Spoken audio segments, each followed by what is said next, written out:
თავარი მიზანი არის პირველ ოფიციალურ მატჩში გამარჯვება, რომელიც იქნება 28 აგვისტოს მონტენეგროს ნაკრების წინააღმდეგ. წინ გადადგმული ნაბიჯი უკვე გვაქვს ის, რომ მეორე ფაზაში, ანუ მეორე ჯგუფში გავედით მსოფლიო ჩემპიონატის შესარჩევი ფაზის მეორე ჯგუფში და აქაც ძალიან დიდი იმედი მაქვს, რომ წარმატებით გავხსნით ამ მეორე ეტაპს. მეორე თამაშიც რა თქმა უნდა ძალიან გაგვიჭირდება, ისევე როგორც პირველი, მაგრამ თუ ამ ჯგუფურ ეტაპს გამარჯვებებით გავხსნით, ჩემი აზრით ძალიან დიდი შანსი გვაქვს, რომ მსოფლიო ჩემპიონატზე გავიდეთ.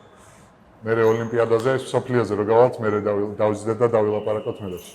მიუხედავად იმისა, რომ წინა წელი გრანადის გუნდში გავატარე, მან არ დაუბრუნდები, უკვე გარკვეულია ეგ თემა, რომ მან არ დაუბრუნდები. ამ ბოლო ხანებში წამოვიდა მოლაპარაკებები როგორც ესპანეთის უმაღლესი ლიგის გუნდებთან, ასევე ევროპის სხვა ქვეყნების გუნდებთანაც და ძალიან დიდი იმედი მაქვს, რომ დღე-დღეზე უკვე მეცოდინება თუ სად რომელი გუნდის ღირსებას დავიცავ მომავალი სეზონისთვის. ველოდები შეგან საჩამო. აუცილებლად. ისეთი რაღაცები მითხარი, პირველი შენ გეტყვი, ახლა სად გავახორებ. ძალიან სასიამოვნოა და ჩვენთვისაც, რა თქმა უნდა, ყოველთვის ვიცი, რომ გულთბილად და შენც იცი, რომ გულთბილად და ხელგაშლილებით დაგხვდებით და მიგიღებთ და ჩვენთვისაც ძალიან მაგარია ისეთი რაღაცა, რასაც შენ აკეთებ და რა თქმა უნდა მისასალმებელია, ლავთრეველი, რომ ამაში ხელს გვიწყობს.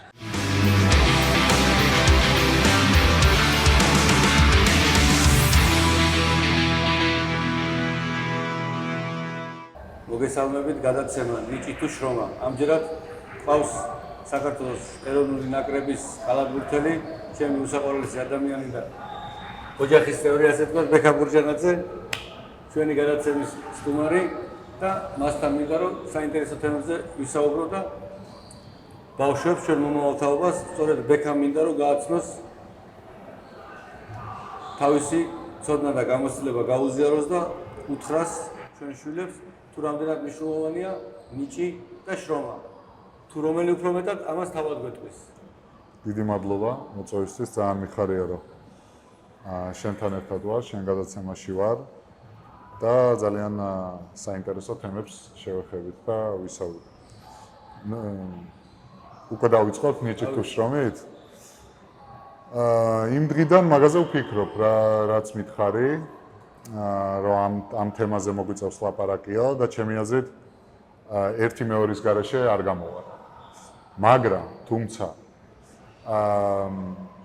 ნიჭი თუ უნდა იყოს, რა თქმა უნდა, მაგრამ შრომა თუ არ არის ნიჭზე ბევრი, მოცულობით, რაოდენობით, დოზით, რა მნიშვნელობა აქვს.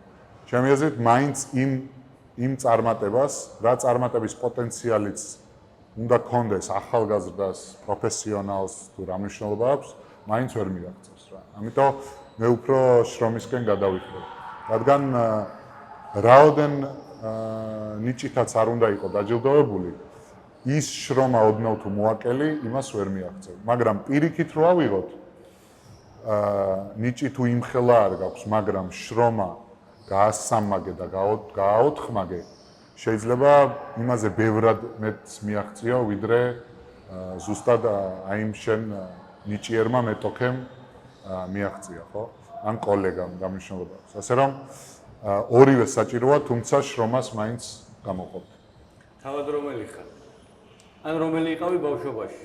მე ახლა შრომა რო არ ყოფილიყავი, ხას ნამდვილად არ გაუსვამდი, ჩემი მხრიდან ისე ცოტა ისე ალბათ უზრდელობაშიც ჩამოვართმევდი ჩემ თავს. ნუ საკუთარი გამოცდილებიდან რო არ მელაპარაკა რა. ნიჭი მინდა ვთქვა, რომ ყოველთვის მქონდა, თუმცა შრომა არასდროს არ დამიკლია, არამედ პირიქით. მაგრამ ნუ სხვა იცი 1000 გარე ფაქტორია, რასაც შენ და ჩვენ ვერ ვაკონტროლებთ და შეიძლება ისენიც მოხდეს, შეიძლება არ მოხდეს და ბევრი რაღაცა არის გადამწყვეტი ფაქტორი, თუმცა თუ იმას მოაკლებ, გარანტირებულია რომ ვერ მიაღწევ.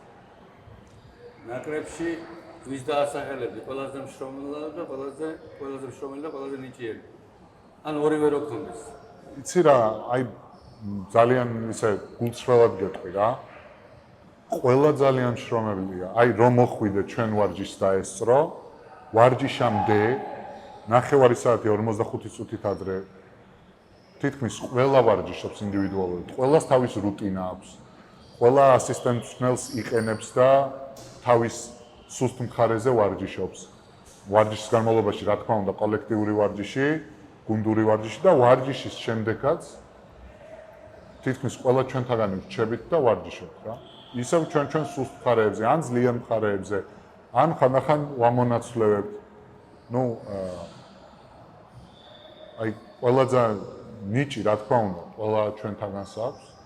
ზოგს მეტი, ზოგს ნაკლები, ეს ახლა რაღაც ღვთისგან ბოძებული რაღაცაა, ხო? და მაგის გარდა უკვე აი იმ გარე ფაქტორებს, რასაც წეგან შევეხე, მაგას უკვე ყველა ჩვენთაგანი ბოლომდე უხეშად რო ვთქვა, წურავთ რა და კიდე იმას მინდა გავუსვა ხაზი, რომ რადგან შრომაზე ვლაპარაკობ, აი ზუსტად ეს პერიოდი, ზაფხულის პერიოდი, მინდა ჩემ ახალგაზრდა ძმებს და მეგობრებს და დებს უთხრა, რომ ყველაზე მეტად უნდა გამოიყენონ ეს პერიოდი. ზაფხული არის პერიოდი, როდესაც მოთამაშემ შეუძლია თავის ბედიღბალი გადაწყვიტოს შემდეგი სეზონისთვის. ნუ ტრამვებს და ყველაფერს რო თავი დავანებოთ, უფლისწყალობით ყველას ჯანმრთელობას უსურვებ, მაგრამ აი ამის გარდა, ხო, რასაც ჩვენ ვერ ვაკონტროლებთ, მაგის გარდა მოთამაშეს შეუძლია თავის ბედიღბალი გადაიწყვიტოს მომავალი სეზონისთვის ზაფხულში ჩადებული შრომის და მიხედვით რა და ამას რა თქმა უნდა ყველაფერს რასაც ვლაპარაკობ პირადი გამოცდილებიდან ვამბობ და დარწმუნებული ვარ რომ ჩემი კოლეგები და ჩემი გუნდელები და ჩემი მეგობრებიც ამაში მხარს ამიბავენ და დამეთანხმებიან 100%. შენ ჩამოსული ხარ, ეხლა იწყება სულმალე კემპი ნაკრებს. კემპი ესე თქვა შეკრება რა. კი. მითხარი რა მიზნები გვაქვს. უახლოესი თამაშები მსოფლიო ჩემპიონატი და რამდენად რეალურია აქ მოხვედრა და შემდეგ უკვე ოლიმპიადაზეც ფიქრი. კი, ნუ რა თქმა უნდა. თავარი მიზანი არის პირველ ოფიციალურ მატჩში გამარჯვება, რომელიც იქნება 28 აგვისტოს მონტენეგროს ნაკრების წინააღმდეგ. წინ გადადგმული ნაბიჯი უკვე გვაქვს ის, რომ მეორე ფაზაში, ანუ მეორე ჯგუფში გავედით მსოფლიო ჩემპიონატის შესარჩევი ფაზის მეორე ჯგუფში და აქაც ძალიან დიდი იმედი მაქვს, რომ წარმატებით გავხსნით ამ მეორე ეტაპს. ზურგს ის გვიმაგრებს, რომ პირველივე ოფიციალური თამაში სახში გვაქვს, ჩვენი გულშემატკივრებთან ერთად, მათ თანდასწრებით და დიდი იმედი მაქვს, რომ გამარჯვებით გავხსნით ამ თამაშს და საერთოდ ამ ჯგუფს. მეორე თამაში რაც შეეხება, გვაქვს პორტუგალიის უძლიერეს ნაკრებთან.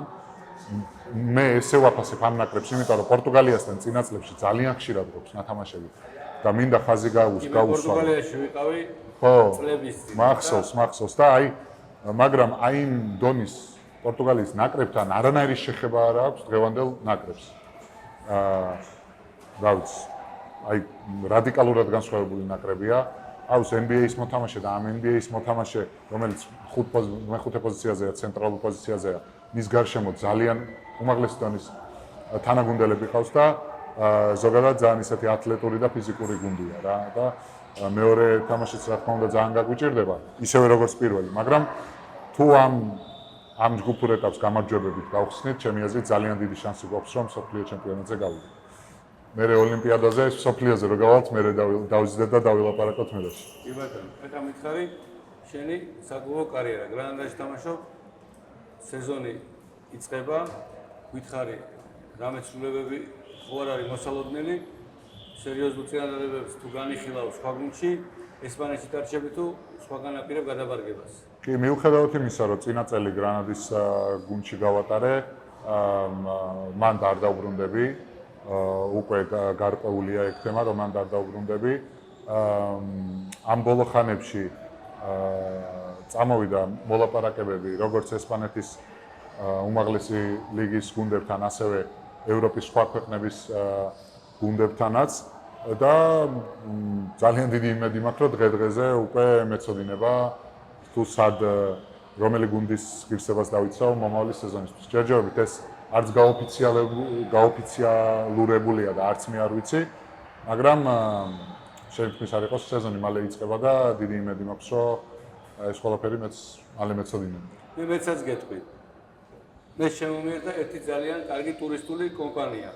მრავალწლიანი გამოცდილება სოფლიო ბაზარზე Love Travel ქვია, რომელიც პროფესიონალი სტაფით არის დაკომპლექტებული და უამრავი წელია ამ საქმეს ხელმძღვანელობს და ძალიან კარგადაც ართმევს თავს ქართულ ბაზარზე, ერთ-ერთი ლიდერია, წამყვანი კომპანია ტურისტულ სფეროში და მე მათი მხარდაჭერა ძალიან გამომადგება. ჯერ წლების წინას დავდიოდი და შენთანაც ვიყავი სევილიაში, ასევე ტენერიფეში შერმადინთან, თოკო შენგელიასთან, ბოლონიაში და ბასკონიაში. აი ხა ვაპირებ კიდე გავაგზავნე. თოკოსთანაც მინდა დუბაიში ჩავიდე, შენ გუნცაც რო გაარკვევ, სად ჩამოვიდე ესპანეთი იქნება თუ იტალია თუ უკეთესი სხვა. არ ვიცი ხა უკეთესი რაღაცა ერთი NBA გადაშევა. რო გაარკვევ, მინდა რომ შენს გესტურო და Love Travel იქნება ჩვენი სპონსორი ამ საკითხში. ძალიან სასიამოვნოა, კი. სიუჟეტების და რუბრიკის ხარდამჭერი კომპანია იქნება ჩვენი გადაცემის ნიჭი თუ შრომა, ასე რომ ველოდები შენგან საჩამო. აუცილებლად. ისეთი რაღაცები მითხარი, პირველი შენ გეტყვი, ახლა სად გავაფორმებ. ძალიან სასიამოვნოა და ჩვენთვისაც, რა თქმა უნდა, ყოველთვის ვიცი რომ გულთბილად და შენც იცი რომ გულთბილად და ხელგაშლილებით დაგხვდებით და მიგიღებთ და ჩვენთვისაც ძალიან მაგარია ისეთი რაღაცა, რასაც შენ აკეთებ და რა თქმა უნდა მისასალმებელია Love Travel-ი რომ ამაში ხელს გვიწყობს.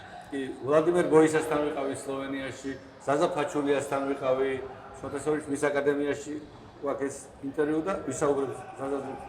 ვლადიმერ სტეფანიასთან ვიყავი, გოგა ბითაძე ორლანდო, მამუკელაში, მოკლედ აი, ყველა შემოვიდა, ერთი დუდა დამშა სანაძე და მანიოკაში ჩავიკითხავ, Love Travel-ი დაგვეხმარება ამაში. კი ბატონო.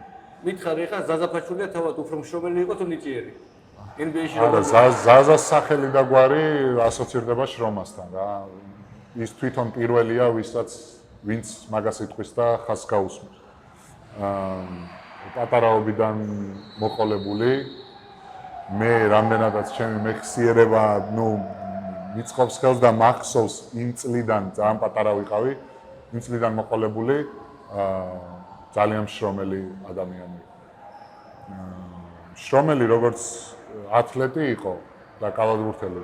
ისეთი მშრომელია ეხლაც რა და ეს მის გენში და სისხლშია და მის მენტალიტეტშია და ისიც ყოველთვის ამას ქადაგებს რა და მეც რადგან ეს ყველაფერი ჩემ თავზე გამოვცადე, მინდა რომ ჩვენს მომავალ თაობასაც და ჩვენს ახალგაზრდებსაც იგივე მესიჯი გადავცე რა და ზაზაც, რა ვიცი, ერთ-ერთი უდიდესი მაგალითია ამ შრომის.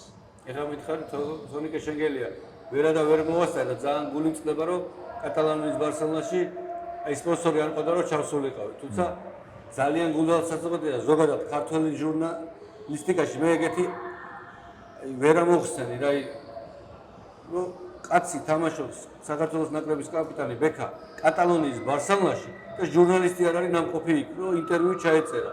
ეს სირცხვილია.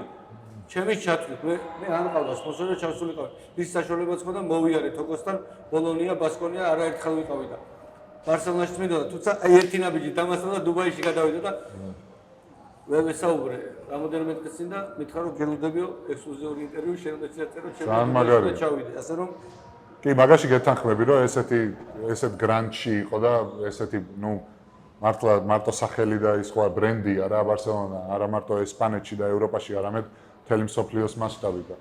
მაგრამ არა უშავს, სადაც იქნება, იქ მოახერხებ ჩასვლას. კარგი იქნებოდა რომ იქაც ყოფილიყო, მაგრამ დუბაიშიც დარწმუნებული ვარ არანაკლები ინტერვიუ გამოვა. დუბაი და კალათბურთი ცოტა ვერ წავედია, თუმცა მაგარ გუნდს აკეთებენ ძალიან და იცი, როდესაც საფუძველი ჩაეყარა მაგ გუნდის თავიდან ვიძახი. მაგ გუნდის დაარსებას და ასე შემდეგ. იმ დღიდანვე ასოცირებული იყო დუბაის გუნდი ძალიან დიდ ამბიციებთან რა და აი ახლა უკვე ევროკაპის გუნდი რო გააკეთდა და მოიგეს, ეხლა უკვე ევროლიგაშიც იგივე ამბიციებით გამოვლენ აუცილებლად და სხვა გრანდებთან შედარებით არანაკლები გუნდი ეყოლებათ. ეხლა მითხარი პირადად ვისაუბროთ ცოტა. გაგვამდე ინფორმაცია პოლიციაში რა ხდება? რას გულისხმობ? ოჯახი რამე? ოჯახი შენ ბავშვებს ვასწავლინებდი იქ. კი. ისევ ისეთი სევილიაში საყვარლები, გიჟები და გადარეულები არიან. მაგარი მიქსია, მაგრამ რეალურად ეგრეა. ძალიან შეეწყნენ ესპანეთს, კულტურას, უამრავი მეგობარი გაიჩინეს იქ. მეგობრობა და სანათესაო არც აქ არ აკლია, ძალიან ენატრებად ხოლმე, რა თქმა უნდა, აქ ჩამოსვლა. თუმცა მიხარია, რომ ესპანურადაც ლაპარაკობენ, ძალიან კომფორტულად და ისე ბედნიერები არიან რა, იქით მოკლედ და ეს ყველაფერი მიხარია. თუმცა ძალიან კარგად მოგეხსენება, რომ ჩვენი როგორც კალათბურთელების და არა მარტო ასევე სპორტსმენების ცხოვრება არის რა, რომ წელს რო ახვართ, მომავალ წელს არ ვიცით სად ვიქნებით და აი ეგ ცოტა შემოფერხებელი ფაქტორი არის, რომ მომავალ წელს რო უწევთ გამოცვლა სამეგობრო წრის, სკოლის, სახლის, უბნის, ქალაქის, ეგ ყველაფერი ცოტა რთულია რა, უკვე მით უმეტეს როცა წამოიზარდნენ და უკვე 8 და 5 წლისები არიან და უფრო რთულდება ეგ და ძალიან დიდი იმედი მაქვს, რომ ჩემი შემდეგი კონტრაქტი არა მარტო 1 წლიანი, არამედ ცოტა გრძელვადიანი იქნება, რომ ცოტა ისე დაუფუძნდეთ და კარგადაც იქნან ისე. ბექა თავად სარგინა თამაში. იცი, ჩემთვის ესე რა თქმა უნდა პრიორიტეტი ყოველთვის ესპანეთი იყო, იმიტომ რომ ყოველთვის უმაღლესი დონეა, ანუ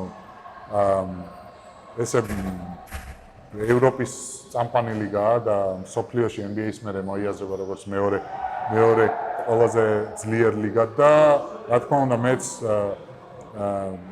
მეც როგორც ყველა კალათბურთელს ალბათ უნდა რომ უმაღლეს დონეზე ითამაშოს და ჩემი პრიორიტეტიც ესპანეთია. თუმცა სხვა ლიგებიც მართლა რაც წლები გადის, მართლა არ ჩამოუვარდებიან ახლა თურქეთის ლიგაც რო ავიღოთ, თუნდაც საბერძნეთის ლიგა, რომელიც პანათინაიკოსის და ოლიმპიაკოსის გარდა, ანუ გუნდები უკვე ძალიან ისე საშუალო და დაბალი დონის გუნდებად მიიჩნეოდნენ, ეგ უკვე ეგრე აღარ არის რა, ხარისხმა და დონე ძალიან იმატა და მეც სადაც იქნება უფლის წყალობით იქ ვიქნები და ჩემი ერთადერთი სურვილი ის არის, რომ ვიყო ჯანმრთელად და შემდეგ მე ვიცი, რომ ჩემსაც გავაკეთებ და ვანა. მეც ეგრე ვიცით, ეგრე გიცნობ. ეხლა მეკარე ესპანეთის ნაკრები გახდა მსოფლიო ჩემპიონი ფეხბურთში. რა პრესა ქონდა იქ? შენ თუ უყურებ? კი, რა თქმა უნდა, ისე რო არ მოგატყუო, შენთან დასამალი რა მაქვს. ფეხბურთის ძალიან დიდი გულშემატკივარი ისე არ ვარ რა, მაგრამ ნუ რა თქმა უნდა, მსოფლიო ჩემპიონატის თამაშებს თვალყურს ვადევნებდი და ნუ ძალიან დიდი ეიფორია და აი მოკლედ ქვეყანა რო წარმოიდგინო დაიხურა, დაიკეტა და აი მთელი დღე და ღამე აღნიშნავდნენ. გრანადაშიც ეგრე იყო? კი, ანუ სასწაული ფიდბექი მოყვა ახლა წარმოიდგინე. იგივე მოხდება, ანუ ჩვენ საქართველოს რო გახდეს რა, მსოფლიო ევროპის ჩემპიონი, რა მნიშვნელობა აქვს? აი რა მოხდება ქვეყანაში ხო წარმოგიდგენია და იქაც ანალოგიური თან მით უმეტეს, ანუ ფეხბურთი რა დონის სპორტად მიიჩნევა ესპანეთში ძალიან კარგად იცი და ყველამ ძალიან კარგად იცის და ნუ ძალიან მაგარი მაგრა აღნიშნეს რა ესე.